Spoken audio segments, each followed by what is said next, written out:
Chamber of commerce and industry की तरफ से 22 सितंबर यानी कि आज को जम्मू बंद की काल दी गई थी, जिसका असर बज़ाहिर दिख रहा है क्योंकि बेशतर सियासी व समाजी जमातों ने इस काल की हिमायत दी थी। Jammu Kashmir National Conference, People's Democratic Party, Indian National Congress और दीगर सियासी जमातों ने इस बंद का दी थी।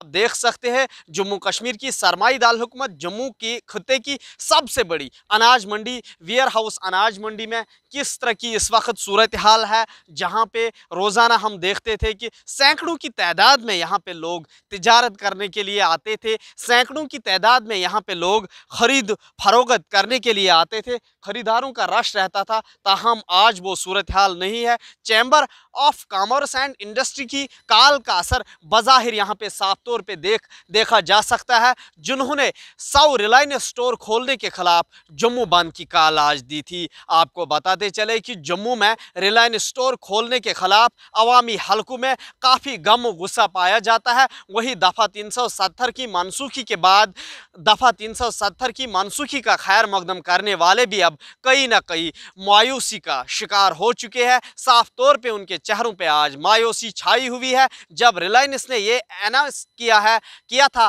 कि जम्मू में 100 रिटेल आउटलेट शॉप खोले जाएंगे। ताहम लगातार जम्मू में इसके खिलाफ लोग सरापा एहतजाज कर रहे हैं और आज भी इसी कड़ी के तहत 22 सितंबर को जम्मू बंद है।